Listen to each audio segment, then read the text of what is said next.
Hey there, it's Tracy Tully and you're listening to Tracy Tully Talks at bbsradio.com, the place to be right now. Streaming live with another 60 minutes of thought-provoking topics, sharing with you conversations that are relevant today, tomorrow and in the future. Join me each week on Thursday mornings at 10 a.m. Australian time, AEST, 5 p.m. Wednesday PT. Hello, Los Angeles. If you missed the live show, jump onto your favourite podcasting platform and you'll find me on Tracy Tully Talks. We do have some adult language, so if you have some little ones around, pop on your earphones.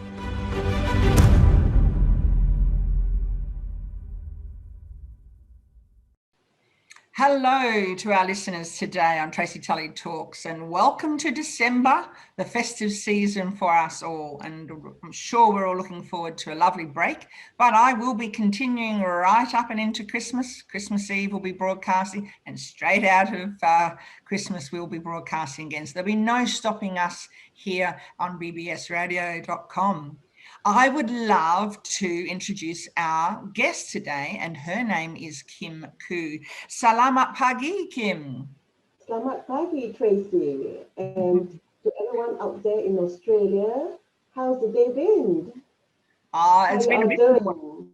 Yes, been a very busy morning for me this morning. So I've been up since 5 a.m. But I'm sure that you've had a big day already today over there in Penang, Malaysia. So for our listeners, Khoo is a lawyer in Penang, Malaysia, and she specifically specialises in wills and inheritance. So we're going to hear lots and lots of information about that. And we've been talking while we're waiting today for the radio to come on, and I've got some really good questions that I'm sure everyone will be keen to find out, especially about if you are living in a foreign country and you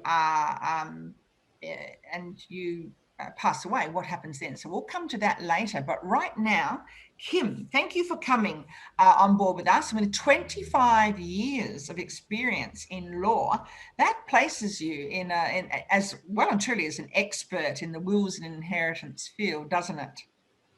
Well, Tracy, thank you.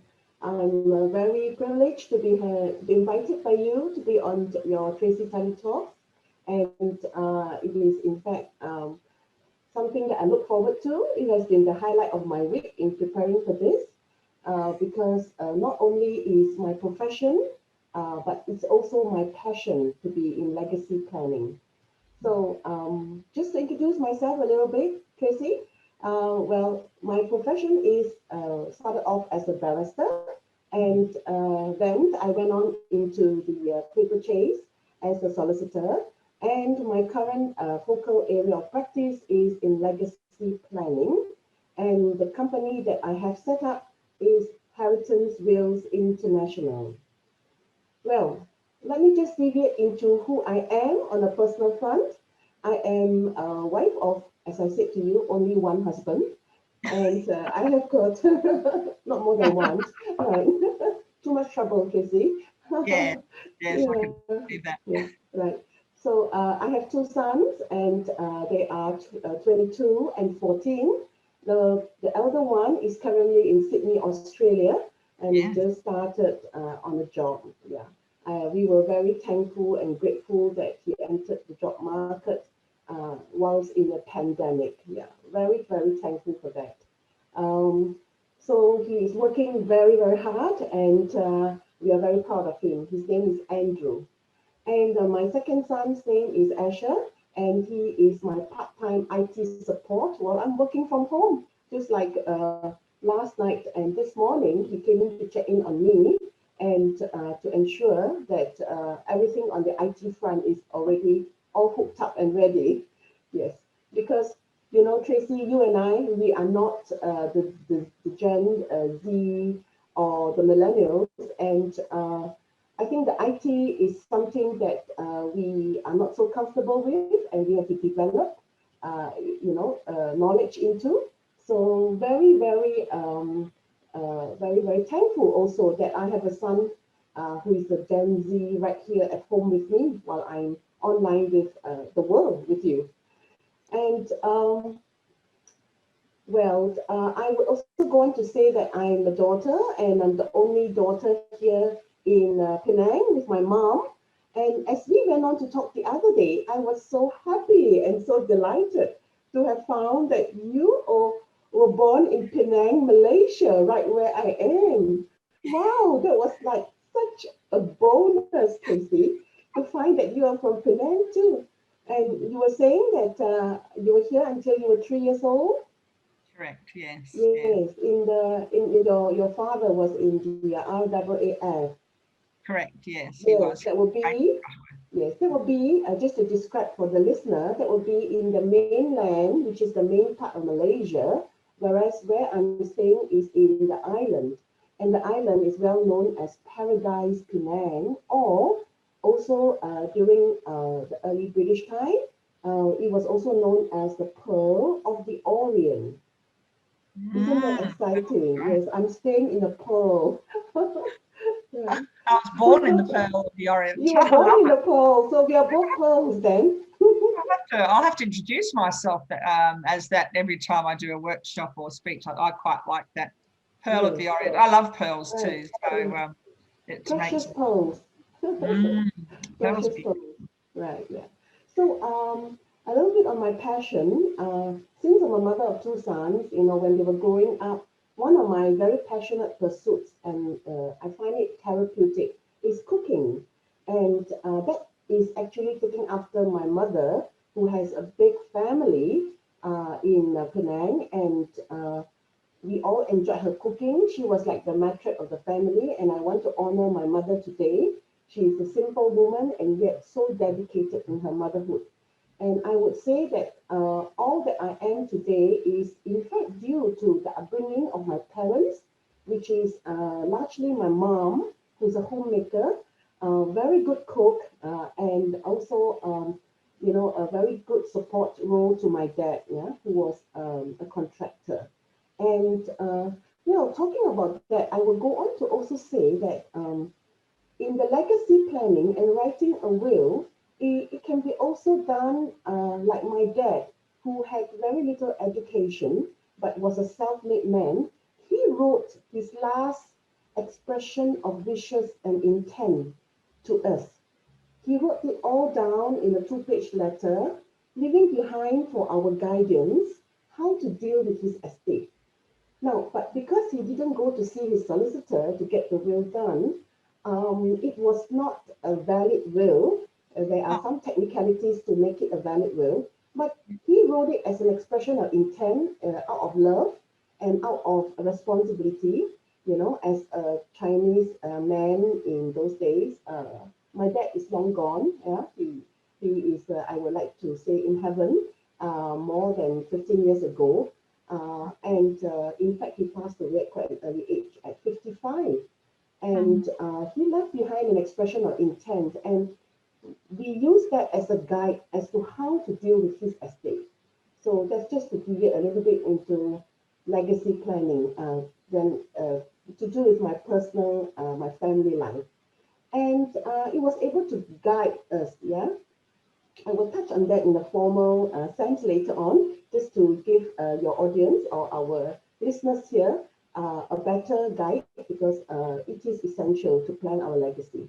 So, just to wrap up on my personal interests, I, as I mentioned to you, Tracy, fell in love with this character, Kim Possible, which is a cartoon character. and Kim Possible had a sidekick named Ron. And I believe that the cartoon series ended when she married Ron. So it was a happily ever after. Well, I like to be known, and my friends very fondly call me Kim Possible. I like to believe that everything is possible if you believe it and if you want it to come to pass and you desire or have a burning passion for it. Yeah. So, just to mention, like today, it has been a goal and a dream. It was a dream first, and then it became a goal for me to speak on the radio. I think this was about maybe three over years ago. I heard this in church. There was a radio broadcaster that came, and she taught for a while, and she was based in Indonesia. And then I was just, as a Christian, telling God, it would be nice if I can be on radio too, because I have quite a number of things to share, both to the community and also to women in particular.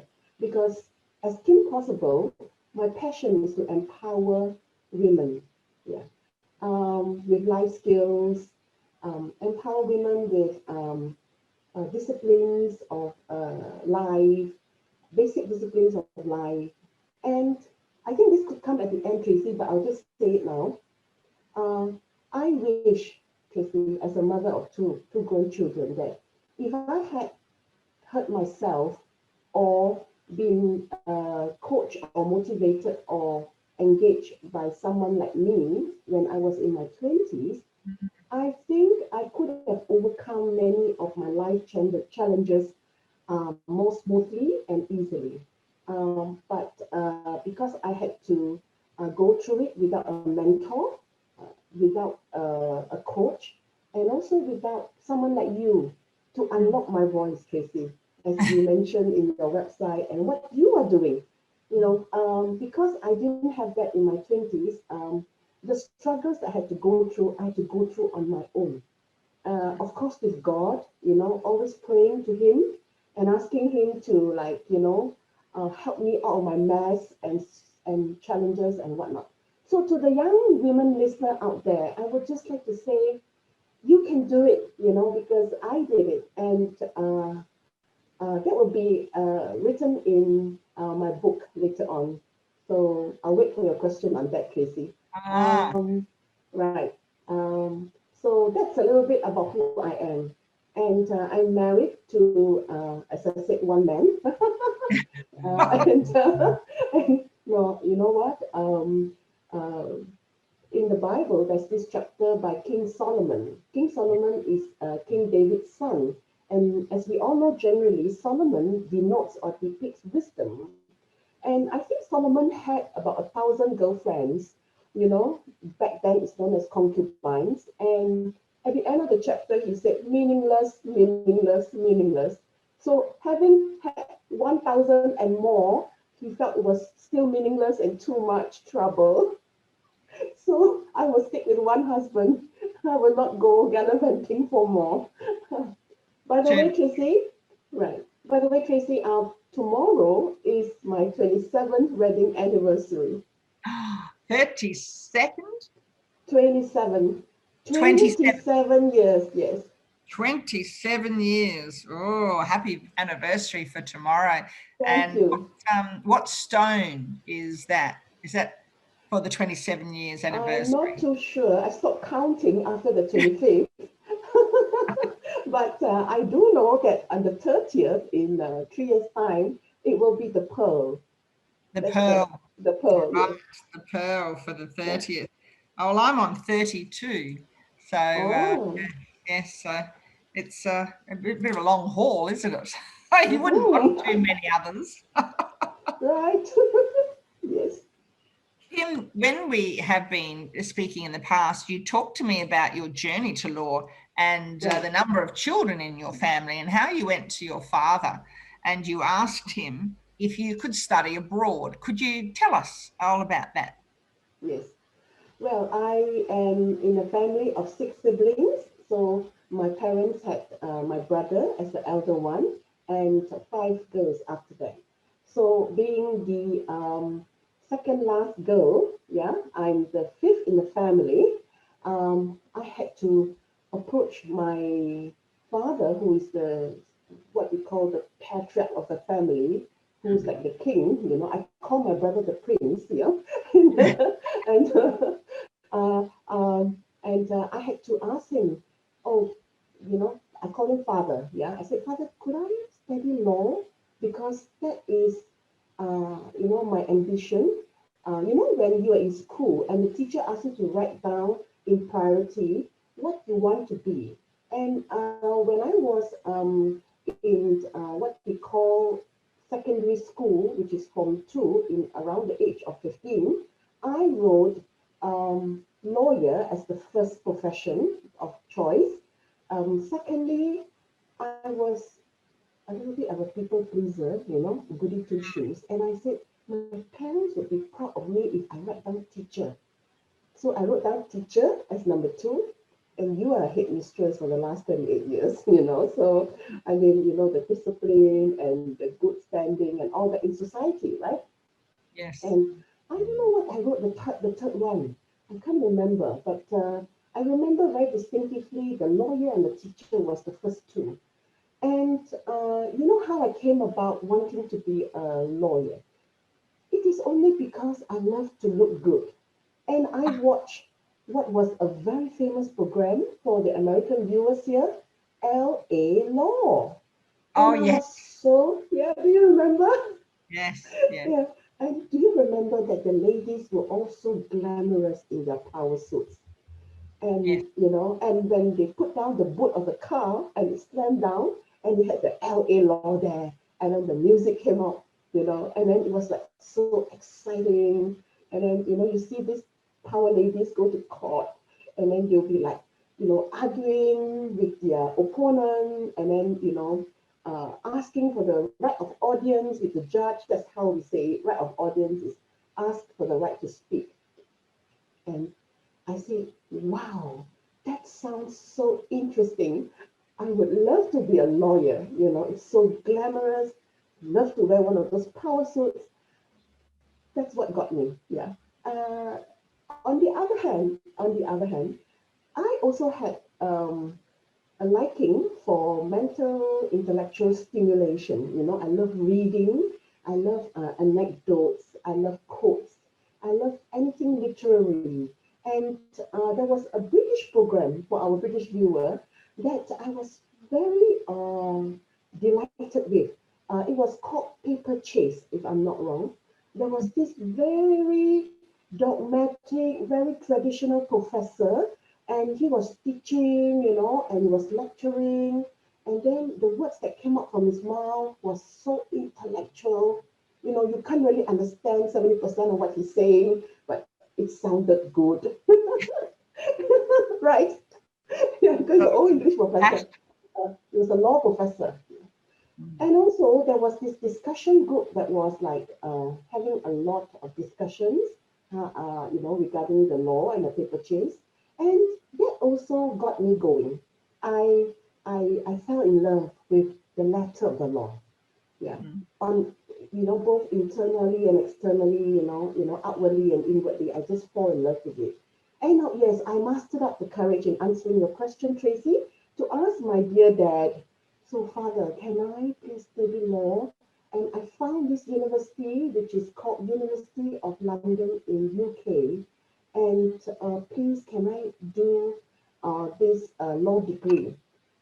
And my dad looked at me. He said this, you are a woman.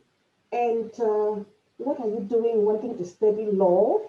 Um, he actually had in mind that my elder brother and elder sister and maybe the first three he can financially support.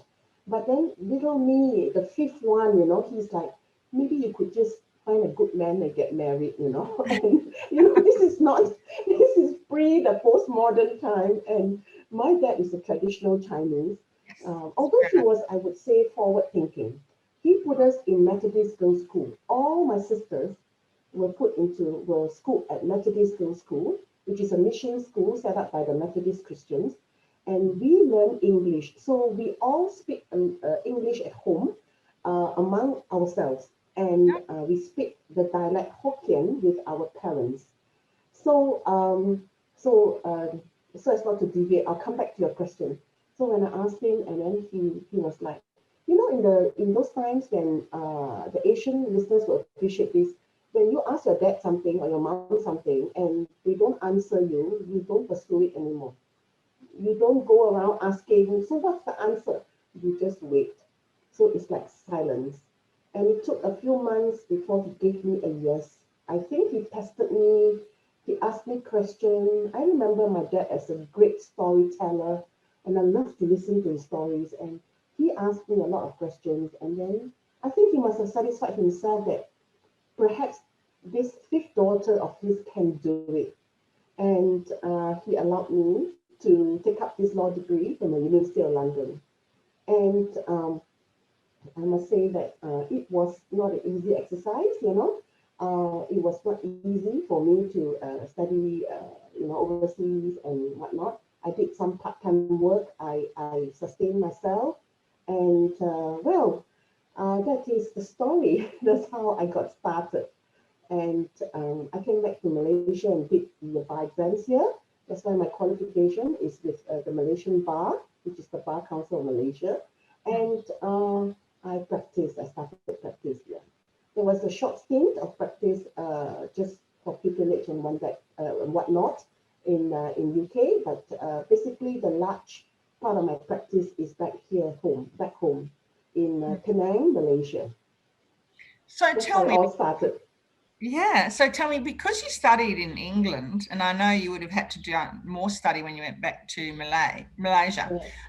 Can you go back if you were to go back to England? You can still practice there. Yes, in fact, my practice ranges across the Commonwealth countries, which is UK, New Zealand, Australia, yeah, and Malaysia, Singapore. I can even practice in Hong Kong, of course, with the additional qualifying professional bodies consent and exams, whatever exams that I need to qualify myself professionally in that particular country. But that leads me also to my area of expertise in terms of the company that I incorporated called HERITANCE International. We are specialized in multi-jurisdictional assets, meaning, just to put it simply, if you have lived in more than one country, you may have left assets in more than one country. So we are talking about the expatriate community, say in Hong Kong or in Singapore. This is very common. Expatriates start off, let's say from the UK, they start off maybe at a job or at a teaching position in Hong Kong. And then they go on, maybe on semi-retirement or transfer to Singapore. And then when they are ready to retire and with their nest egg, what they have saved, their savings, they may come to Kuala Lumpur or Penang or even Malacca or Ipoh, the other small towns. But the two major cities that expatriates tend to reside in on retirement from anywhere else, even from Australia, would be in Kuala Lumpur and Penang. In fact, there was an Expat magazine that one day had at the front of the cover a tug of war between Kuala Lumpur and Penang. Which is best for the expatriate to retire? Of course, you and I will say Penang. Absolutely. Yeah, we are biased. We will say definitely Penang. Definitely Penang. Yeah, Paradise Penang. I can't remember who won, but then there were a lot of stories of both sides. So coming back to HERITANCE wills and legacy planning, what we do is we help clients who have lived in more than one country, as I said earlier. From Hong Kong, they go to Singapore. From Singapore, they may come to Kuala Lumpur, Penang, and then they retire with what we call, Malaysia has a Malaysia My Second Home, which is in short, Malaysia and My Second Home, MM2H. So if you were to Google MM Malaysia My Second Home, MM2H, I repeat, MM2H, you will come across an official forum or portal of the government of Malaysia, which gives you all the qualifying things that you can do to come and stay in Malaysia. And once you qualify, which is very simple qualification, yeah, who knows, Tracy, you might even retire in Penang one day. I'll have to come and visit, that's for sure. Sure, definitely you have to come and visit. Yes. Yeah.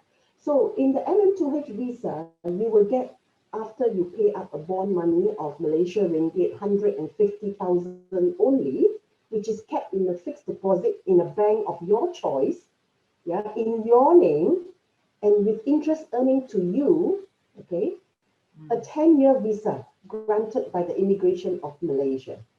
And this allows you to come and go as you please. So this is like a temporary PR, you can call it, for 10 years.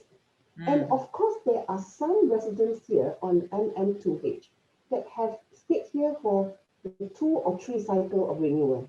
So they could have been here in their 22nd year. So they've renewed twice and the government has allowed it.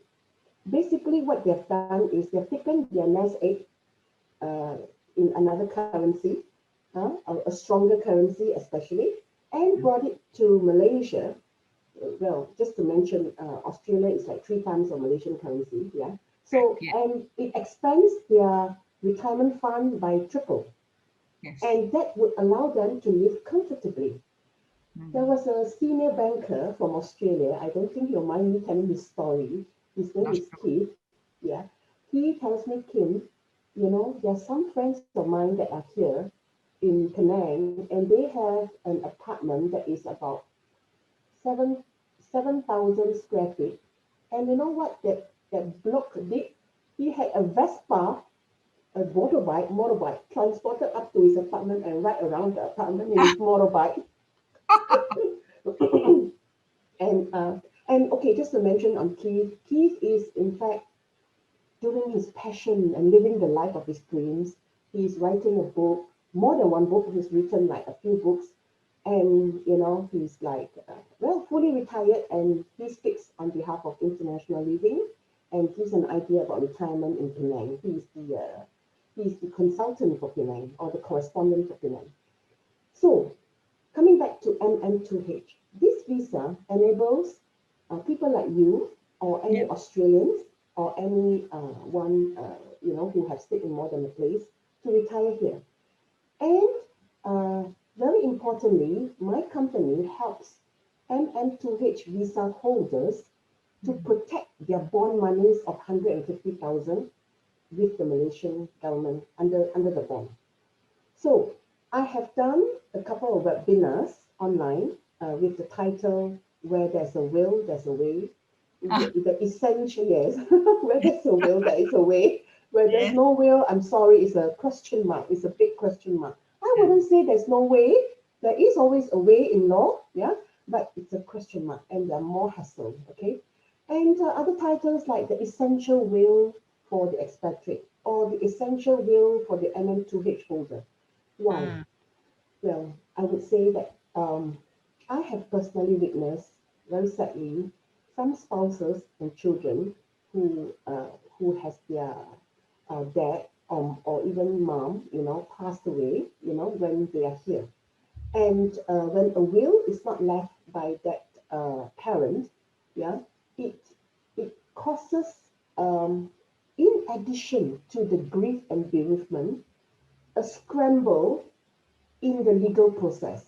So what I'm trying to say is that the surviving spouse or children would have to really speed up the probate process. And I'm told that I cannot simply use legal jargon by some editor that I wrote articles for, because someone told me, the Malaysian German Society editor told me, hey Kim, you speak your legal jargon, you use the word probate, but you know what? Lay people like us, ordinary folks like us, we don't really use this word that is in your vocabulary. So let me explain what is probate. So probate is just a court order, yeah, which is granted a court order which is granted to give license or consent to your representative to transact your legal affairs when you are no longer around or when you have passed on. So that is what probate is all about. And it is to deal with your estate when you're no longer around or when I'm no longer around. I need to have a will so that my PR, my personal representative, which in legal term is called an executor, can transact my legal affairs. I have written a couple of articles that is available in my website in heritancewills.com on even how to select an executor. I give you an example, Tracy. Yes. When say someone who retires here as let's just say a couple, yeah. Usually they're in their 70s, okay, going forward, and they are here, while their adult children are, I've got clients where their adult children are living in New York. The Yes. other adult child is living in Japan with married Japanese wife. So we are talking about our children and our next of kin overseas. Yes. That leaves it open, as in when something happens to the parents here, it's going to be quite a hassle for your adult children or my adult children next time to drop everything and come here to transact the legal affairs. And it's not only the legal affairs of a legal system that they are used to, it is legal affairs of a foreign legal system. In fact, the courts in Fakwa Street downtown speaks only Bahasa Malaysia. So they don't converse in English because Bahasa Malaysia is our national language here in Malaysia. Of course, if they see a foreigner attend court, they will call in the aid of an interpreter. But we're talking about going through a medium to even talk, right? So is it even for language barrier? It's already a hurdle, a first hurdle to go through. So in my webinars, I urge the expats living here in Malaysia, why not make it easy? Why not appoint someone local, like your next door neighbor that you have lived with next door for the last 12 years? That would be a better executor for you than your adult son from New York. Would you agree, Tracy? Yeah. Well, I suppose, yeah, if you can trust your neighbour.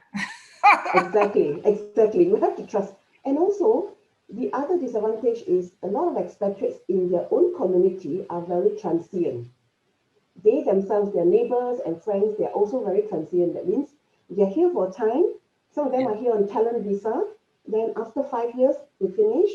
In Kuala Lumpur, there are a lot of expatriates in the oil and gas industry that has been that contract has been terminated and they are back home. At one time when the oil and gas took a plunge, they are called home. So that means your expatriate friends and neighbors and colleagues here, let's just say international school teachers, colleagues, they are very transient also. So part of HERITANCE Will's services is to provide executor services. So executor services would mean that we will be professionals who will help you to handle your estate when you're no longer around to do so. Of course, we are remunerated. It will be a scale, and it will go according to the amount of work that we do. And it's all very fair and reasonable. And you can, read up about it in our website. And that's just to give a little idea about what we do. Yeah, Tracy. So have I answered your question? Because I think I ran on and on about MM2H. You have. You've explained, and one of the big areas there with expats is that there's a lot of expats in Malaysia. So it is a very pertinent conversation that we're having, because not only have you got the different country legal system, you have the different finance system, monetary system as well. So and then you've got the language as well on top of it. And as you said, there'd be a lot of people who are transient in and out, and I can imagine how they would prefer to stay on in older age in Malaysia. And especially if they've been working there for a long time and it suits them. And of course, with international families, that's the norm now, isn't it? Right, yes. So it's a big area that you do, and an interesting area. And I suppose one of the questions I was going to ask you is, can you have more than one will? Excellent question, Tracy. Now, this question forms a few webinars of mine. Yes. Yes. Now, I was at a dinner with a couple of expatriates and locals, and I got to know this economist and businessman. He has businesses in China then. He's finished his business in China by now. His business in China, Hong Kong, and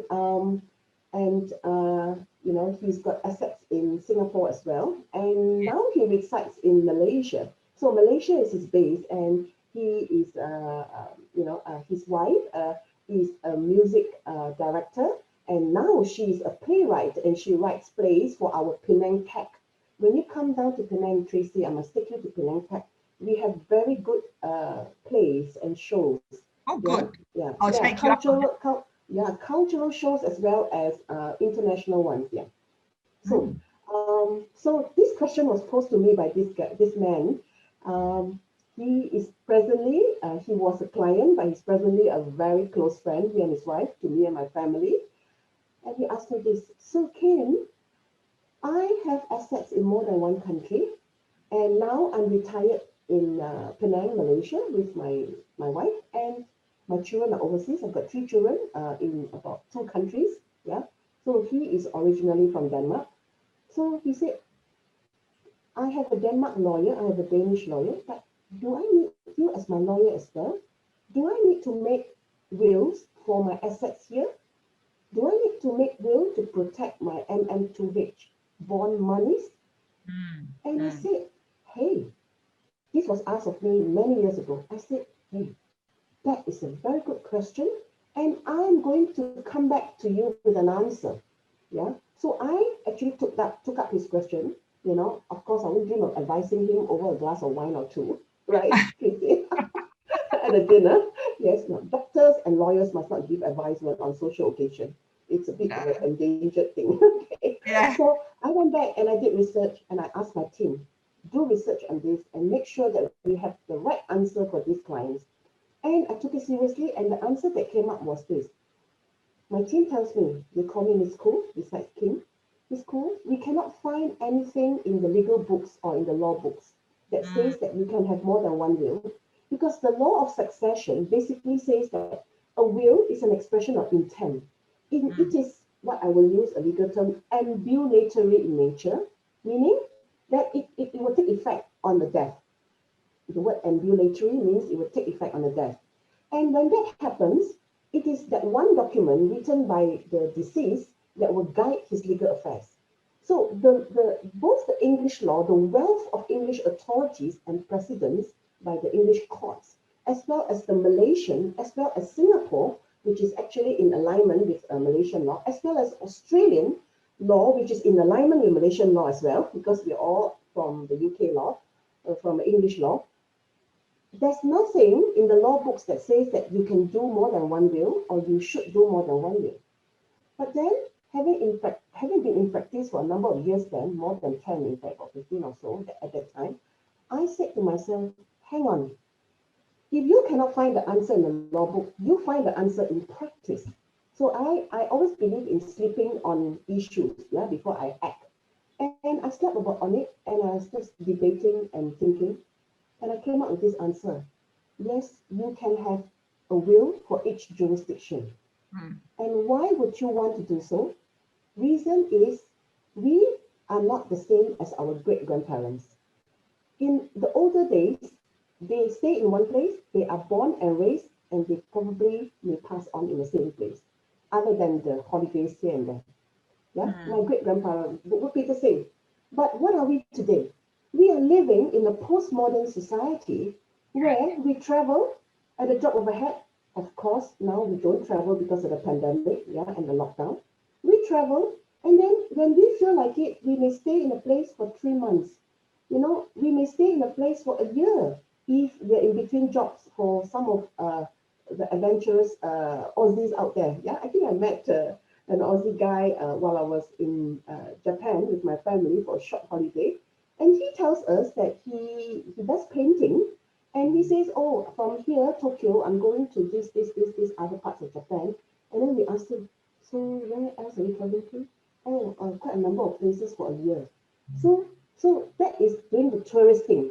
But what about those those people who actually uproot themselves from the place of their birth and they live in from Australia, they live in say Hong Kong, and they live in Singapore, and then they come and live in Malaysia.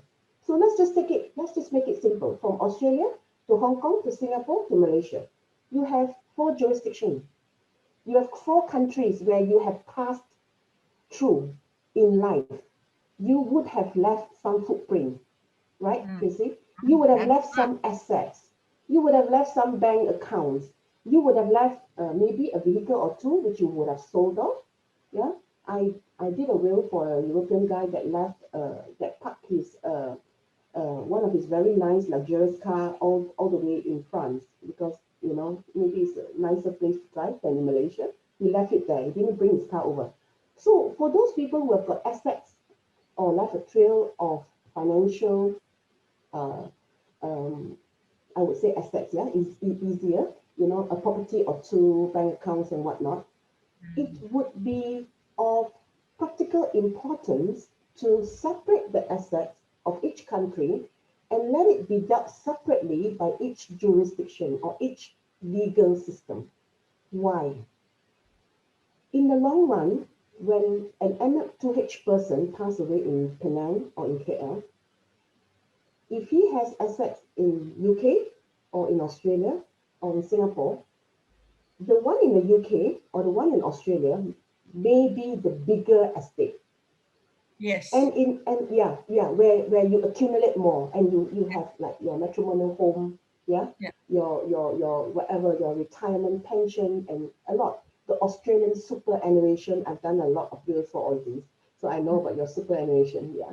So all these things are left in those other countries, and you want to separate it so that when one legal system gives you any problem, it doesn't affect your Malaysian one, it doesn't affect your Singapore one.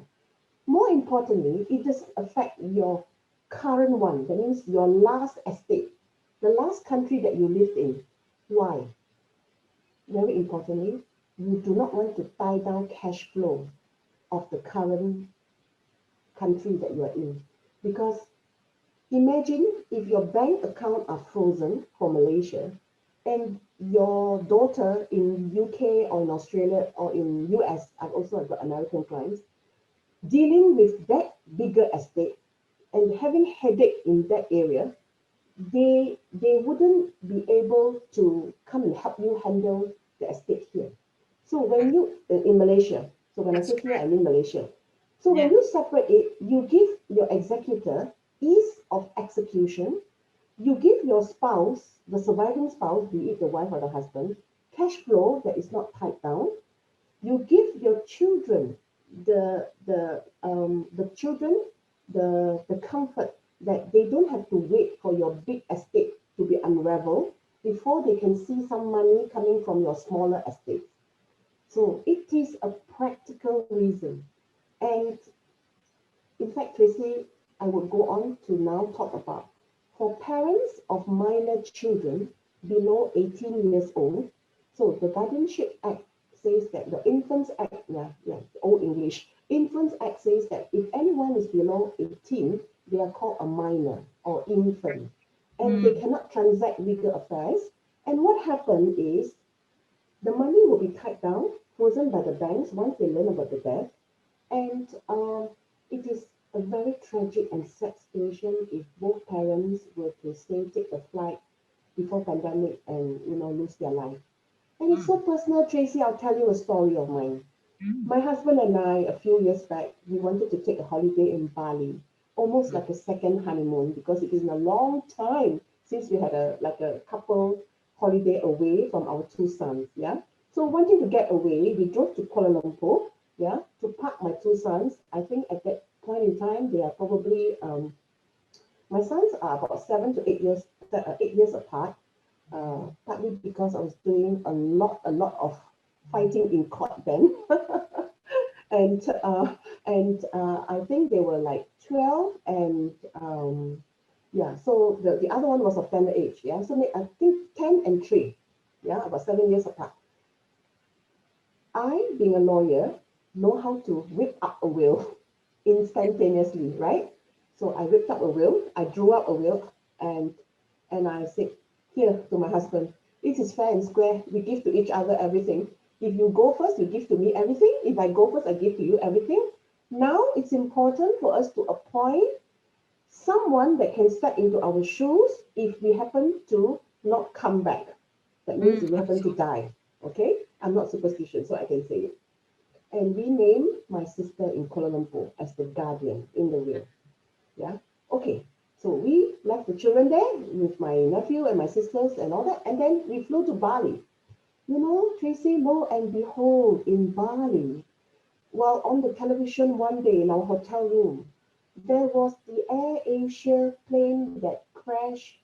I think it's 356 or something, or 358, that crashed in Surabaya. Mm. Mm. Yes, and it was horrendous to see, the air crash. And you know what? My husband said to me, "Oh, thank goodness you drew up the will." I said, "Yeah, thank goodness I drew up the will." And then, of course, our hearts were very heavy. And we said that, oh, Mm. we have to plan if you're going to travel while our minor children are away from us. We have to plan.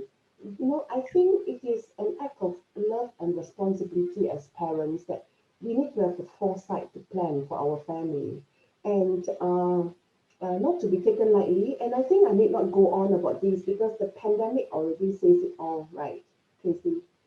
The pandemic says it all. Yes. So It I does. mean, yeah, Mm. I mean that is certain. It's just a question of time, right? Yeah. So just to plan for it. Yeah. I mean, we are no James Bond that we can die another day, as in his movie, No, right? no, we're not a Right. We are cat no either. We James don't have Bond. 9 lives. Yeah. Yeah. That's right. Yeah. Just to quote the movie title. Yeah. So I always like to make a joke of stuff because my area of practice is a bit morbid, right? It's about death. So I need to laugh about it so that, Absolutely. yeah. No, that's Mm, fair. So tell me, mm, um, we've heard some great information and advice from you in terms of law, but I know that there's another business side of you and another passion of mhm. yours, and you sort of alerted us to that early in the program. You talked about Kim Possible Yeah. and your passion there of helping others out of your legal industry. Can you tell our listeners about that, what you're doing there? Right. So it is my passion to empower, especially young women with life skills and disciplines. I Mm. believe that when women are in their early 20s, when Mm. they're busy with young motherhood, and also when they go into 30s, when they're trying to do their passions, they need another woman or a team or a coach to hold their hand. Now, Yeah, I'm not a coach. That's not my calling. Yeah, yeah. yeah, So I got this calling from my God that I worship as a Christian, and I know that it makes life easier for others when we hold each other's hands like a sisterhood. And absolutely. yes, yeah. So I love to engage and empower women, and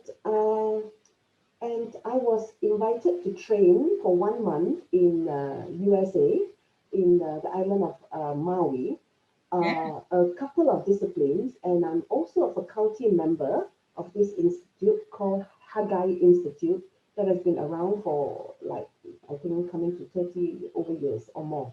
Yeah, yeah, our founder, Dr. John Edmund Haggai, just recently passed on, and we have been so grieved over his death because his was a life well lived, and he started Haggai Institute in 1969 when I was 1 year old. Now yeah. you know how old I am. Yeah, but I look too young to be of that age.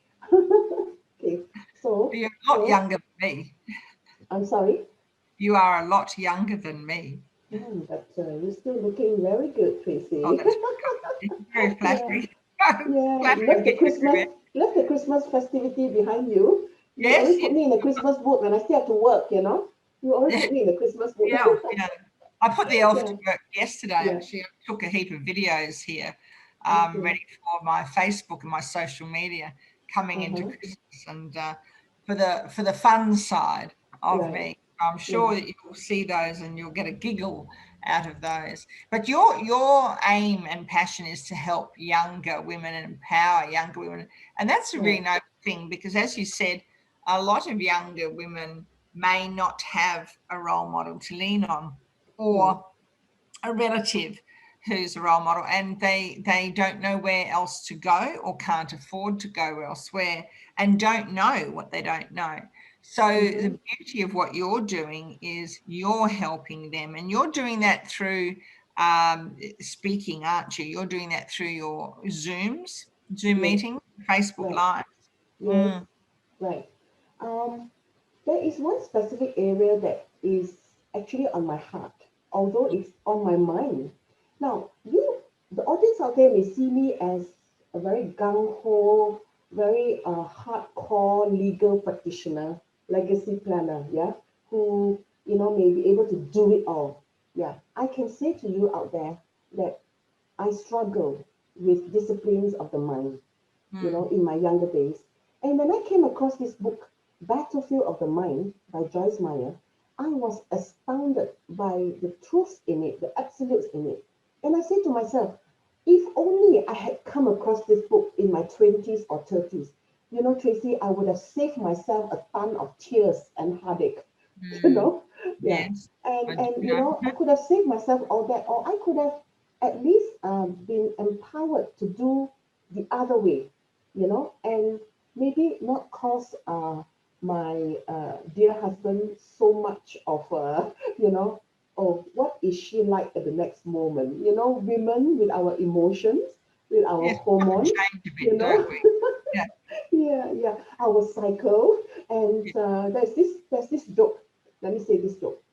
Uh, I would say this joke not to belittle women, but I would say this joke to just put it into essence what we are about, okay? And how the man regards us. It seems that this guy who has been married and divorced 3 times asked God, can you please build me a highway to the island of the Bahamas? Yeah, okay. Because I would like to take a holiday. Yeah, and I am afraid of flying. And of course, in this pandemic, I cannot fly on the lockdown. And then as he was talking to God, God said, you're asking a very tough request, to build this highway.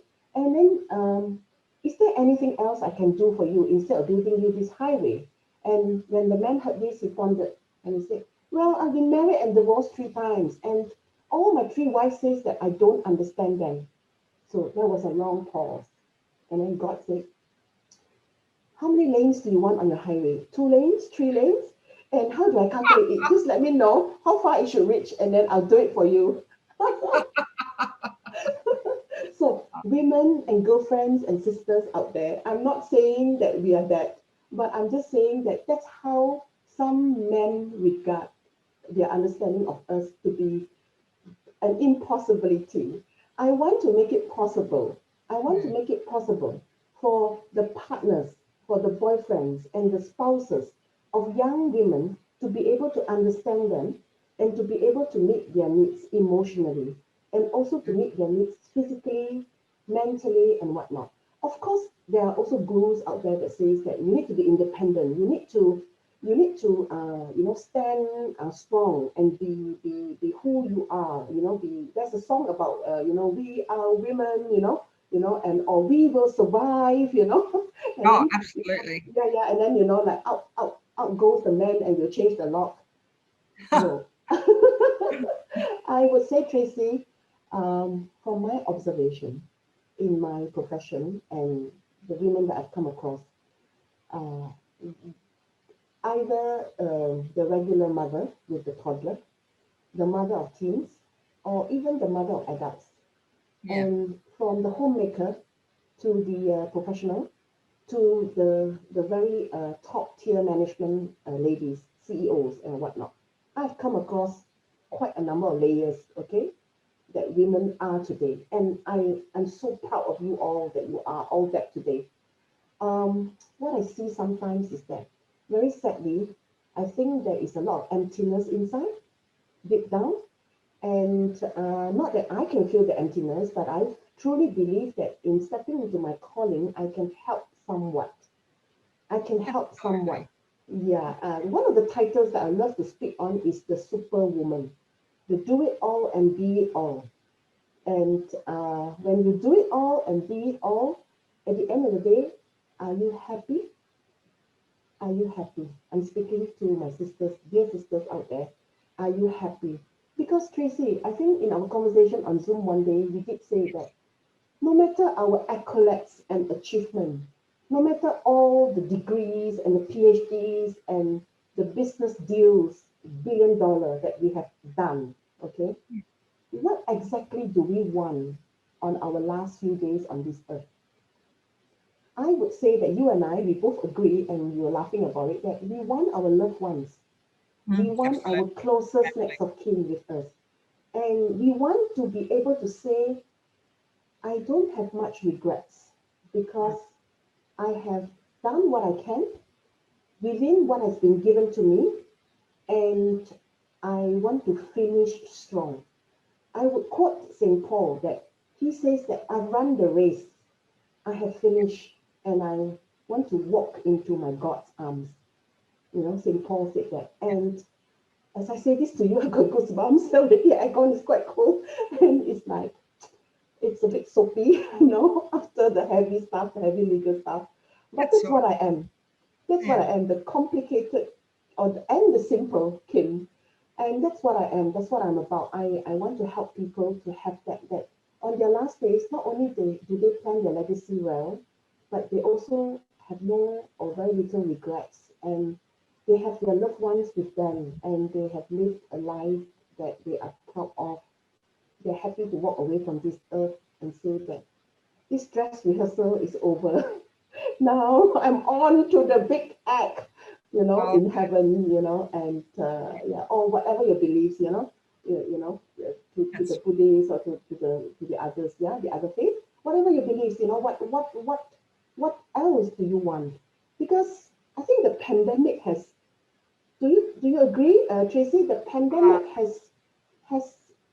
Kim, I'm going to have to stop you. Actually, I'm sorry. We're going to have to take a rain check on that conversation. Could I just finish one line? We're just about run out of time. We've only got a minute left. I'm finishing it in one line. The pandemic is causing us to relook, realign, and reset our priorities. So Absolutely. I will leave you with that. Thank you for having me, Tracy. I'm so privileged to share with you and everyone out there. And Thank you. You really have a good life. Oh, that's lovely of you. Now, for our listeners, if anyone is looking to correspond with Kim, you can find her on Khoo at inheritanceWills.com. Yes. And for our listeners out there, thank you so much for sharing a space with us today in the last 60 minutes. And you can find us on bbsradio.com. Tracy Tully Talks is brought to you by BBS Radio. So thank you so much and all the best today. Farewell. Thanks for listening to another 60 minutes of inspiring talking points on Tracy Tully Talks, brought to you by bbsradio.com. Tune in every Thursday morning at 10 a.m. Australian time, AEST, and 5 p.m. PT time in America. Leave me a message on my website at www.bbsradio.com/Tracy Tully Talks. If you're interested in lifting the profile, presence and profit of your business, sponsorship opportunities are available. Until next Thursday, it's goodbye from me.